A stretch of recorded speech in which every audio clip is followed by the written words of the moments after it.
الحمد لله رب العالمين والصلاة والسلام على أشرف الأنبياء والمرسلين وعلى آله وأصحابه أجمعين أما بعد.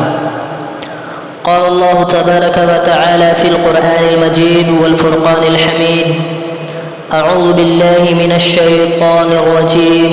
بسم الله الرحمن الرحيم. يا أيها الناس اتقوا ربكم الذي خلقكم من نفس واحدة وخلق منها زوجها وبث منهما رجالا كثيرا ونساء واتقوا الله الذي تساءلون به والأرحام إن الله كان عليكم رقيبا. وقال النبي صلى الله عليه وسلم: لا تزال طائفة من أمتي ظاهرين على الحق لا يضرهم من خذلهم حتى يأتي أمر الله. متفق علیہ. وزعم تم ہو نصارہ تو تمدن میں ہنود، وزعم تم ہو نصارہ تو تمدن میں ہنود، یہ مسلمان ہیں جنہیں دیکھ کے شرمائے یہود. کوئی بھی سماج یا معاشرہ اپنے اخلاق و کردار اور تہذیب و تمدن ہی سے پہچانا جاتا ہے، اور تہذیب و ثقافت ہی کی وجہ سے قدر و منزلت کی نگاہ سے دیکھا جاتا ہے. چنانچہ آج مسلمان بغیر سوچے سمجھے آنکھیں بند کر کے مغربیت کے دلدل میں دھنستے چلے جا رہے ہیں.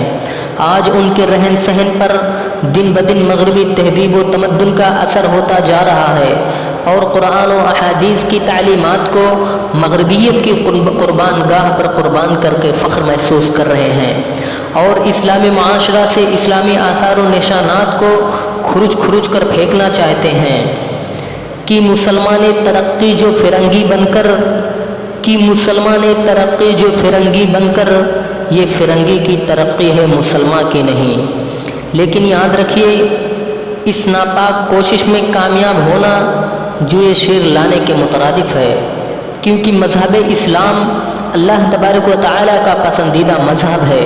نیز اس پر عمل پیرا ہونے والے راسخ العقیدہ مسلمان ہمیشہ رہیں گے، جیسا کہ نبی اکرم صلی اللہ تعالیٰ علیہ وسلم نے ارشاد فرمایا ہے: لا تزال طائفة من امتی ظاہرین علی الحق لا یضرهم من خذلهم حتی یأتی امر اللہ. متفق علیہ. یعنی امت محمدیہ کا یہ گروہ ہمیشہ حق پر قائم و دائم رہے گا یہاں تک کہ قیامت ہو جائے. محترم حضرات، تعجب خیز امر تو یہ ہے کہ خواتین مسلم اپنے گھروں سے رخ زیبا پر نقاب ڈال کر بازاروں کی طرف کشاں چلتی ہیں، لیکن وہ چند قدم چلنے کے بعد اپنے رخ طابہ سے نقاب کو ہٹا لیتی ہیں اور نہایت بے باکی و بے حیائی کا مظاہرہ کرتے ہوئے غیر محرموں کے ساتھ شانہ بشانہ چلتی ہیں. یہ مغرب کے دین نہیں تو اور کیا ہے.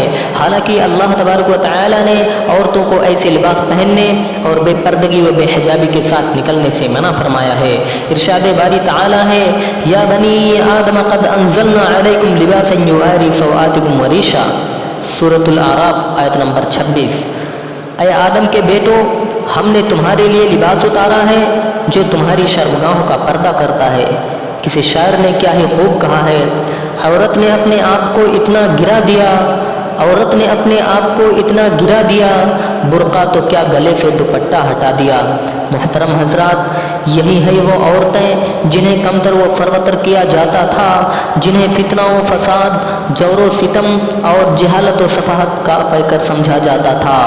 ان کا وقار چوپاؤں کے مانند تھا. انہیں بازاروں میں جانوروں کی طرح بیچا جاتا تھا.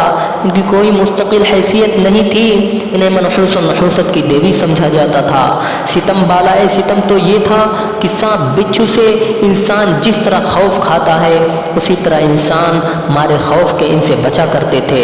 ایسے نازک وقت میں مذہب اسلام نے فاران کی سنگلاخ وادی سے رحمت و شفقت کی کرنیں بکھیر کر انہیں غلامی کی زنجیر سے نجات دلا کر سماج و معاشرہ میں ان کا مقام و مرتبہ بلند کیا. انہیں عبادت و ریاضت میں برابری کا درجہ عطا کیا.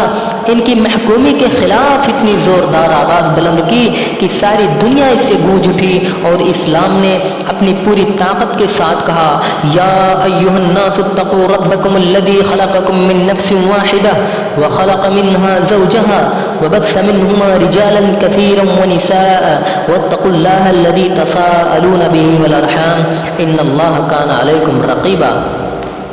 فرما کر انہیں شمع خانہ بنایا اور ان کی فطری کمزوریوں کی وجہ سے انہیں معاشی جھمیلوں سے دور رکھا.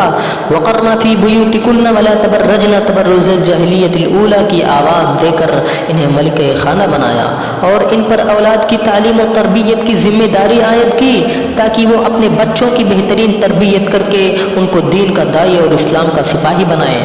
محترم حضرات، یہی وہ اصول و ضوابط تھے جن کو صدر اسلام کی پردہ نشینوں نے اپنا کر اپنی اولاد کی تعلیم و تربیت میں بڑی دلچسپی اور اپنی بہترین کوشش و محنت سے اپنے بچوں کو دینی علوم میں امامت کے منصب پر لا کھڑا کیا، جن سے اصلاحی معاشرہ کی تحریک میں کافی زور پیدا ہوا، جن کے نتیجے میں خالد بن ولید، ابو عبیدہ بن جراح، عمر بن عاص، عبداللہ بن عباس اور ابن مسعود، ابن عمر اور محمد بن قاسم اور صلاح الدین ایوبی جیسے دین کے سپاہی اور جرنیل پیدا ہوئے، جنہوں نے انقلاب آفرین کارنامے انجام دیے. لیکن یہی ہے وہ عورتیں جنہوں نے مغربی تہذیب و ثقافت کے دلدل میں پھنس کر اسلام کی مقدس تعلیمات کو ٹھکرا دی، ازواج مطہرات اور عفت مآب صحابیات کا اسوہ زندگی بھی فراموش کر دیا. آج مغربی تہذیب و تمدن کے دلدادہ پروردہ حضرات نے آزادی نسواں کی تحریک چلائی تو بھی انہوں نے ان کی آواز پر لبیک کہا. یہی ہے وہ عورتیں جنہوں نے اپنے شرم و حیا کو بالائے طاق رکھ کر اپنے حسن و جمال کی نمائش کرتے ہوئے اس طرح نکلی کہ انہیں دیکھ کر یہ فیصلہ کرنا مشکل ہو جاتا ہے کہ کیا یہ عورتیں بھی ام المومنین حضرت عائشہ رضی اللہ تعالی عنہا کی بیٹیاں ہیں. محترم حضرات، مغربی تہذیب نے انسانوں کو ہوا میں چڑیوں کی طرح اڑنا اور پانی میں مچھلیوں کی طرح تیرنا تو سکھلا دیا، مگر زمین پر انسانوں کی طرح چلنے، بولنے اور پھرنے کی صفت سے یکسر محروم رکھ کر دیا. آج عام مسلمانوں میں اسلامی تہذیب و تمدن کا شائبہ تک موجود نہیں، بلکہ ہم لوگ مغربی تہذیب کے دلدادہ اور شائق ہو چکے ہیں. ہماری کوشش یہی رہتی ہے کہ ہم مغربی تہذیب کے رنگ میں رنگ جائیں. لیکن یاد رکھیے، عبداللہ بن عمر رضی اللہ تعالی عنہما سے روایت ہے، نبی اکرم صلی اللہ علیہ وسلم نے ارشاد فرمایا، من تشبہ بقوم فہو منہم، جس نے کسی دوسرے قوم کی مشابہت اختیار کی تو وہ انہی میں سے ہے. اور دوسری جگہ ارشاد فرمایا، من تشبہ بقوم حشر معہم، جو کسی قوم کی مشابہت اختیار کرے گا اس کا حشر بھی اسی کے ساتھ ہوگا. برادران اسلام یہ قطعاً اجازت نہیں دیتا کہ لوگ مغربی تہذیب کے خوگر ہو کر اسی رنگ میں رنگ جائیں، بلکہ مذہب اسلام کا مطالبہ ہے کہ ہم ادائی اسلام کی روش و طرز زندگی سے کلی طور پر اجتناب کریں اور معاشرہ میں اسلامی تہذیب و تمدن کو عام کریں. محترم حضرات، ضرورت اس بات کی ہے کہ آج اسلامی تہذیب و تمدن کو عام کیا جائے اور حضرت محمد صلی اللہ علیہ وسلم کی لائی ہوئی شریعت پر عمل کیا جائے، کتاب اللہ اور سنت رسول صلی اللہ علیہ وسلم کے مطابق اپنی زندگی گزاری جائے. اور یہ اسی وقت ہوگا جب ہم اپنے اندر ایسے عمدہ اخلاق و صفات پیدا کریں گے جو صحابہ کرام، تابعین اعظام اور سلف صالحین کے اندر تھے.